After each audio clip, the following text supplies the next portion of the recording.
আসসালামু আলাইকুম প্রিয় দর্শক, অন্য মঞ্চের আলাপচারিতায় আপনাদের সকলকে আমন্ত্রণ জানাচ্ছি। বাংলাদেশিদের জন্য কি আবারও চালু হচ্ছে ভারতীয় ট্যুরিস্ট ভিসা? দীর্ঘ ১.৫ বছরের টানাপোড়েনের পর হঠাৎ করে কি বদলে যাচ্ছে বাংলাদেশ ভারত সম্পর্কের চিত্র? নতুন করে কি শুরু হতে যাচ্ছে মানুষে মানুষের যোগাযোগ, ব্যবসা বাণিজ্য, চিকিৎসা এবং পর্যটনের পুরনো প্রবাহ?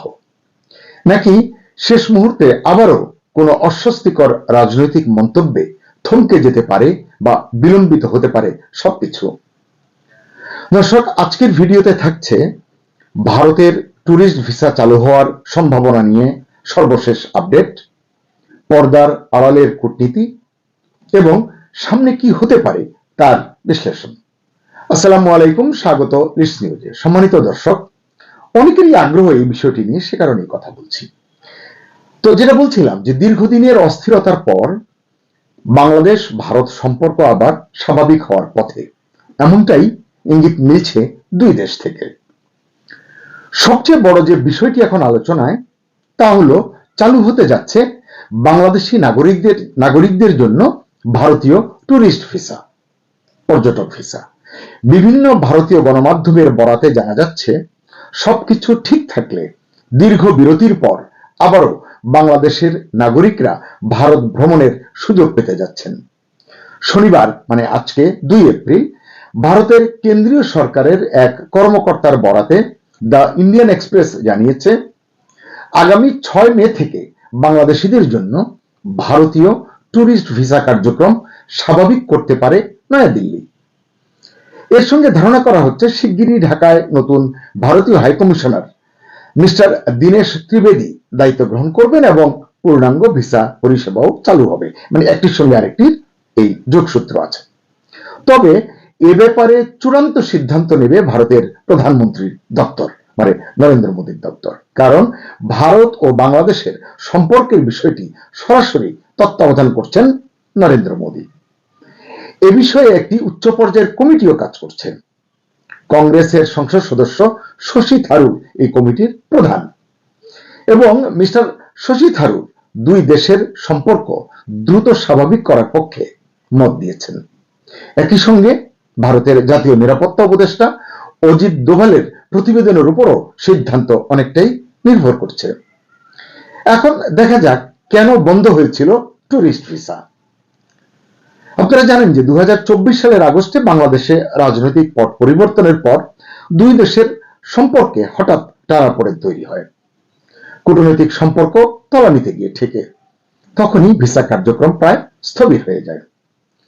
এজন্য অনেকে অন্তর্বর্তী সরকারের সাবেক প্রধান উপদেষ্টা ইউনূসের অভব্য কথাবার্তা এবং অদক্ষ কূটনীতিকেই দায়ী করেন।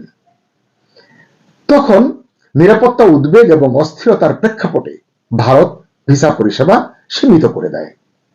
বিশেষ করে চালু রাখে তারা চিকিৎসা ভিসা এবং জরুরি পারিবারিক প্রয়োজনে যে ভিসা লাগে সেটা তারা দেয়। এছাড়া বাকি সব ভিসা তারা বন্ধ করে দেয়। তখন এটা আরো স্পষ্ট হবে যদি আমরা ভিসা প্রদানের ১-২ বছরের পরিসংখ্যানটা দেখি। ২০২৩ সালে যেখানে প্রায় ২৪ লাখ বাংলাদেশি নাগরিক ভারতীয় ভিসা পেয়েছিলেন, সেখানে ২০২৫ সালে সেই সংখ্যা নেমে এসেছে মাত্র ৪,৭০,০০০-এ। কই ২৪ লাখ আর কই ৪,৭০,০০০।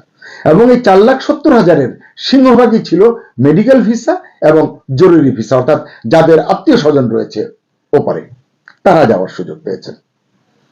চলুন এবার দেখি বরফটা গলতে শুরু করলো কিভাবে, কেন সূচনায় বললাম যে এটি চালু হতে যাচ্ছে।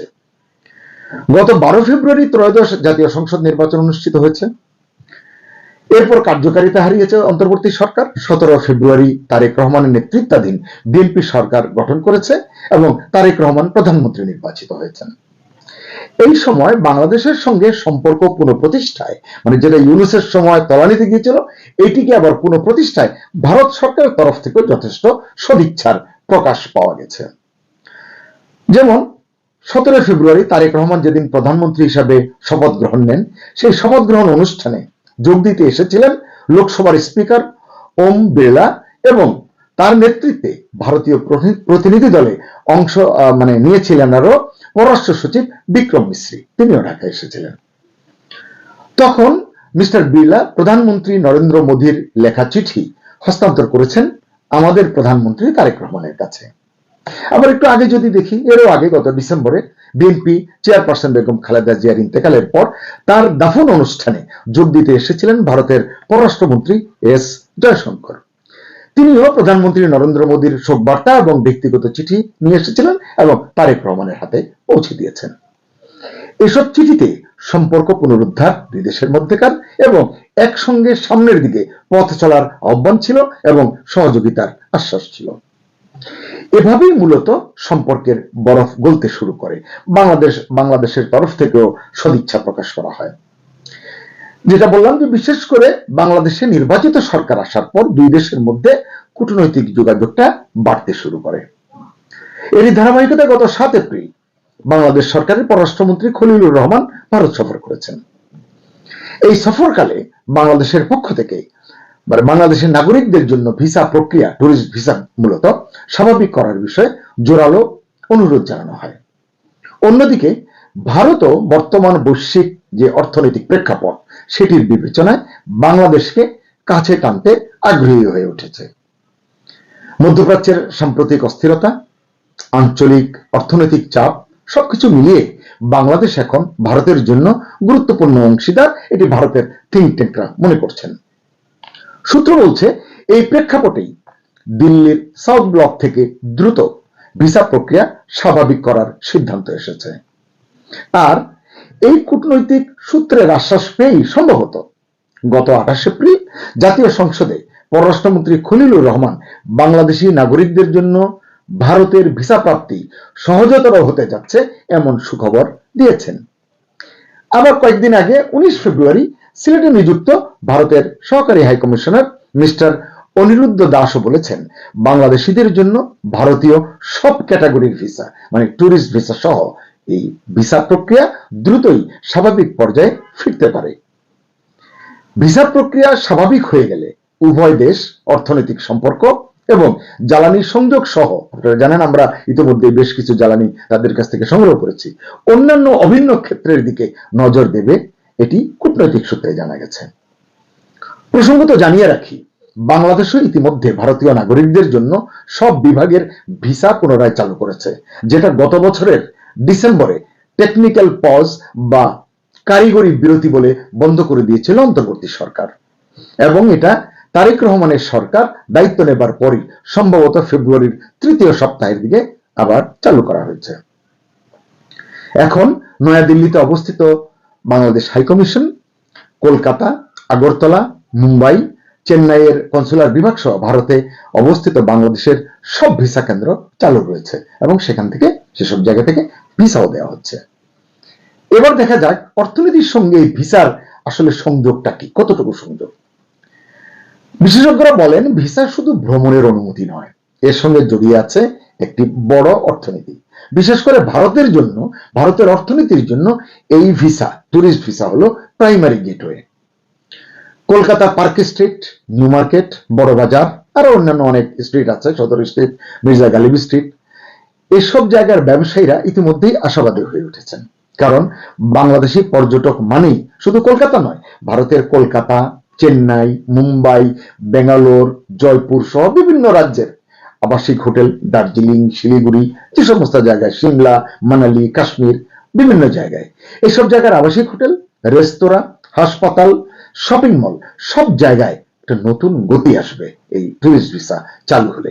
মেডিকেল ভিসা তো সীমিত পরিসরে দিচ্ছে, সেটিও যদি আবার একটু গতি পায়। অর্থাৎ এই ভিসা প্রক্রিয়াটা গত 2 বছর প্রায় স্থবির, এটি চালু হলে তাদের ব্যবসা বাণিজ্যে, অর্থনীতিতে একটি নতুন গতি আসবে।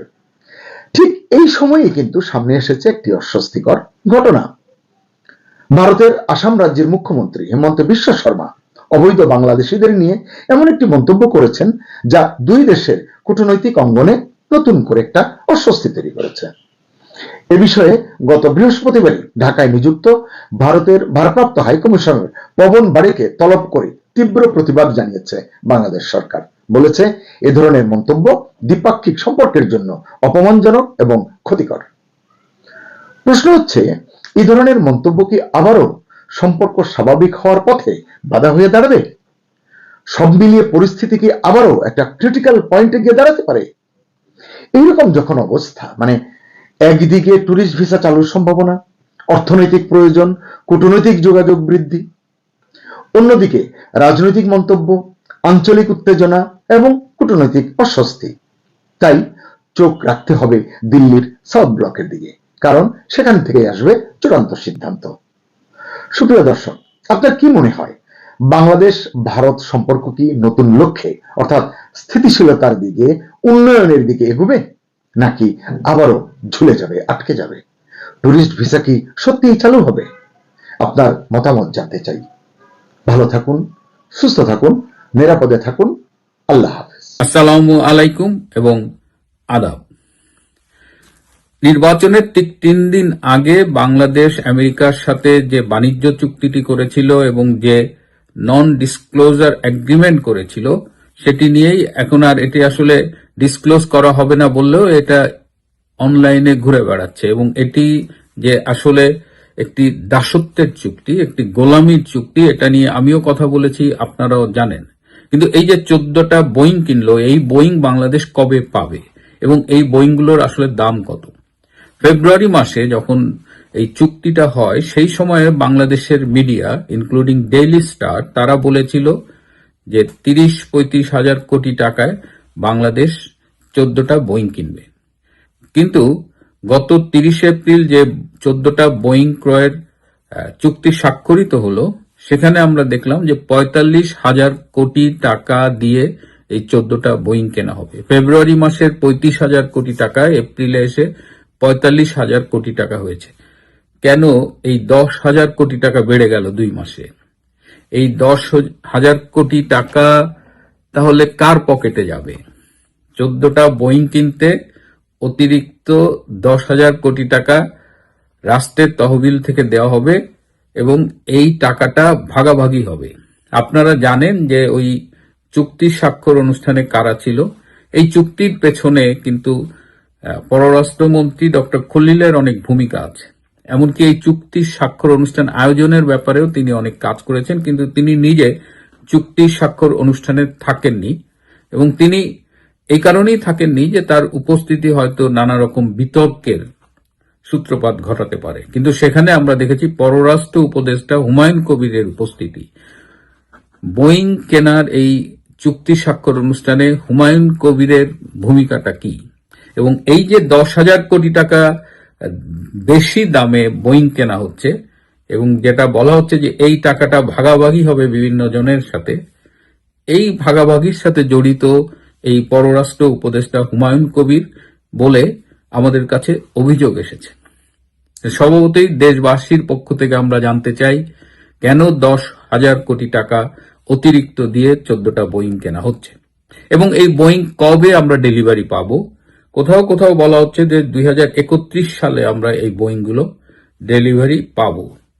কিন্তু ভারতের অভিজ্ঞতায় দেখা গেছে ভারত 60টিরও বেশি আধুনিক হেলিকপ্টার কিনেছিল এবং তারা পুরো টাকা দিয়ে দিয়েছে আমেরিকাকে, কিন্তু আজ অবধি তারা একটা হেলিকপ্টারও ডেলিভারি পায়নি।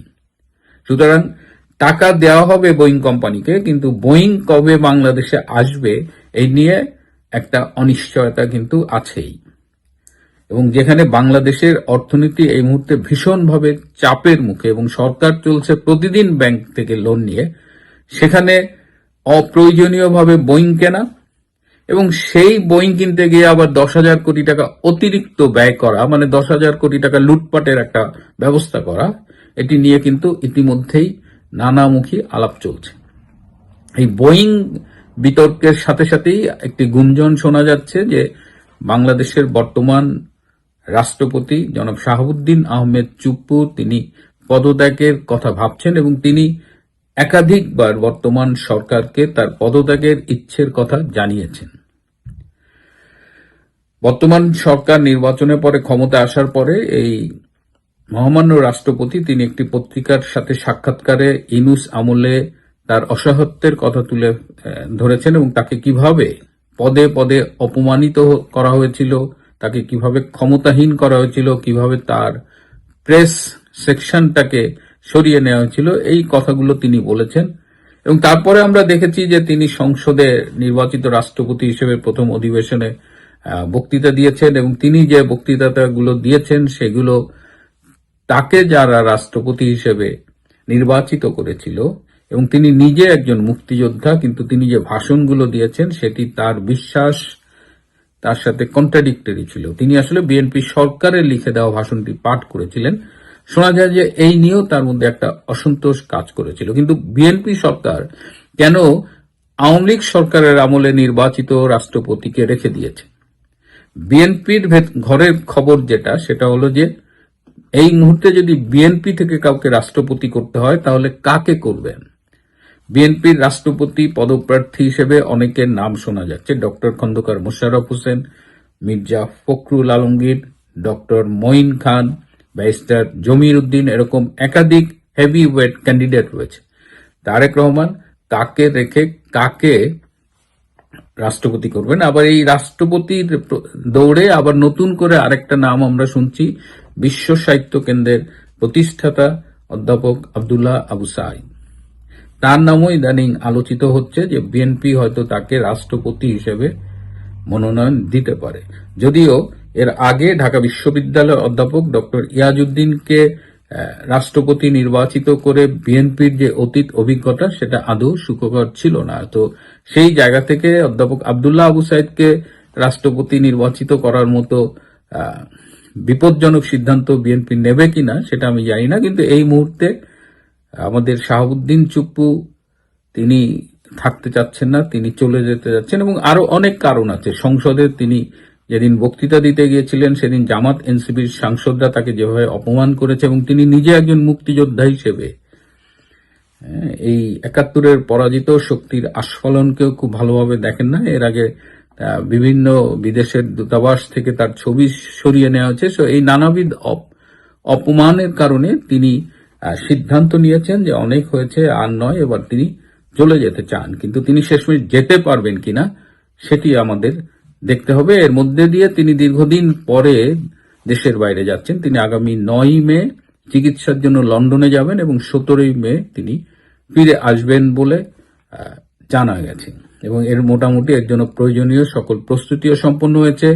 তিনি ফিরে আসার আগে বা ১৭ তারিখের আগে পরে আপনাদের এই নিয়ে আরো কিছু কথা বলবো। এই অনুষ্ঠানটি করবার সুবাদে আমার সাথে অনেকেরই যোগাযোগ হয়, অনেকেই আমাকে ফোন করেন, আমিও করি, এবং অনেকেরই সুখ দুঃখের কথা আমি শুনি। আমি বেশ কিছুদিন ধরে কাশিমপুর মহিলা কারাগারে সিনিয়র জেল সুপার হিসেবে দায়িত্ব পালনরত নাহিদা পারভিনের নিষ্ঠুরতা এবং কুকীর্তির কথা শুনছিলাম। তিনি ২০২৪ সালের অক্টোবরে এই সিনিয়র জেল সুপার হিসেবে কাশিমপুর মহিলা কারাগারে দায়িত্ব পালন করতে আসেন, এবং ২৫ সালের এপ্রিলে তাকে বদলি করে দেওয়া হয় সিলেট জেলা কারাগারে।